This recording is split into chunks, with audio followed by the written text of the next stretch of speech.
فتعالوا بقى اللي احنا نعمل كومنت على المثال بتاعنا ده. هنا بقى هنعمل داتا وهنقول له هنا equal trend. بعد كده برضو نديله الموديل و post class، وفي الاخر برضو هنبدأ ان احنا نقول له start، ولكن هنا start هتكون متغيرة شوية.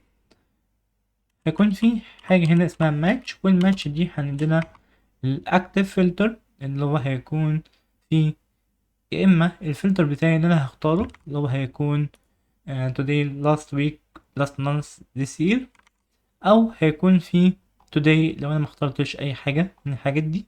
فانا هقول له today هتساوي now and start of day. الويك هيكون عبارة عن now، ولكن sub week بعد كده هنقول start of day. كذلك المانث هيكون sub month start of day. بعد كده هنا هقول الير هيكون start of year. default هتكون start of day لان هو already هبقى انا عاوز اول قيمة خالص ان هي today بتاعتي تكون هي دي default. تمام. بعد كده هنا هعمل end now end of day، بحيث ان هو يجيب لي كل records اللي حصلت طول اليوم. تمام. بعد كده بقفل ال between. بعد كده هنا بديله per month او count aggregation، ولكن per month هنا مش احسن حاجة لان هو كده هيكون فيكسد على فكرة الير. تمام. فانا الفلتر بتاع الير بس هو اللي هيشتغل. فانا هنا لازم اشيل البير مانث والاجريجيشن، وبعد كده اقفل لغاية هنا الداتا بتاعتي. بعد كده هنا اقول له انا عاوز اديفاين الداتا مرة تانية، وساعتها انا هبدأ ان انا اعمل ماتش برضو على حسب الاكتيف فلتر. فانا هنا مثلا لو عندي today فهختار data per day، لو عندي week فانا برضه هختار الداتا per day، اما لو انا عندي month فانا هختار الداتا per week، لو عندي year فانا هختار الداتا per month.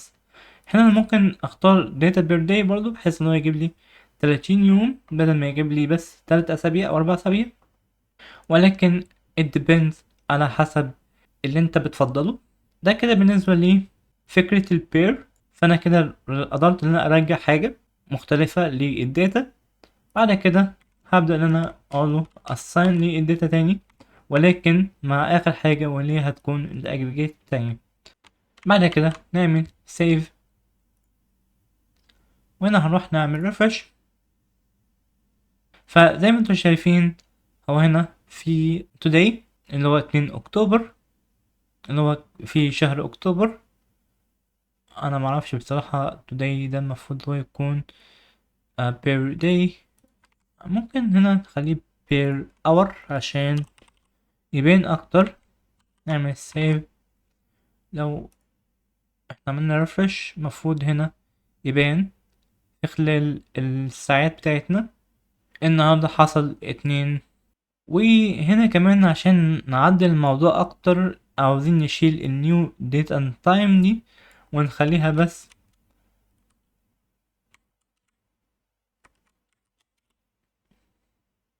بتجيب الديت عامة. نعمل save. عملنا refresh مفروض زي ما انتم شايفين على مدار الساعات. فهنا مثلا الساعة 7 حصل في بوست، وهنا الساعة 8 حصل بوست تاني. ده في اليوم last week. فزي ما انتم شايفين مثلا لو جبنا مثلا النهاردة كان يوم 18 بالنسبة له، فهو عنده 2، وهنا حصل فيه 2 ريكورد في البوست، وهنا حصل مثلا في اليوم ده 5 ريكورد. فاليوم ده كان اكتف شوية وعمل 5 بوستات. لو انت هنا رحت على last month فهتلاقي per day، لا هنا per week. في الويك ده 16 بوست، ولكن الافضل ان انا اخليها per day بالنسبة للمانث.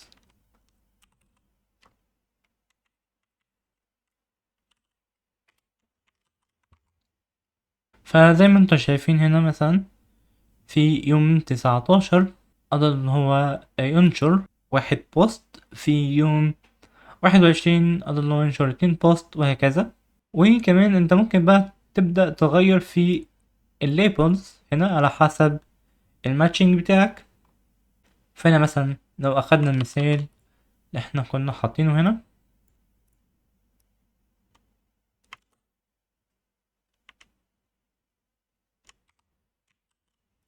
عملنا سيف، عملنا ريفرش، المفروض اللي هو كده بناء على كل فلتر هيجيب الداتا بتاعته بالظبط بالفورمات بتاعه. فمثلا هنا انتوا زي ما انتوا شايفين في الساعات، هنا last week في الأيام، هنا last month في الأيام ولكن بالأرقام بتاعتها. هنا this year هتلاقوا في الشهور. كان ممكن أعمل هنا فلتر زيادة، وهنا هيكون all بحيث إن هو يكون start of year أو end of year. فبعد ما أنا ضفت للend match للأكتف فلتر برضو، بعد كده هنا قلت له end of day أو end of year، فهنا ظهرت كل حاجة بشكل مظبوط. تمام، وبس كده.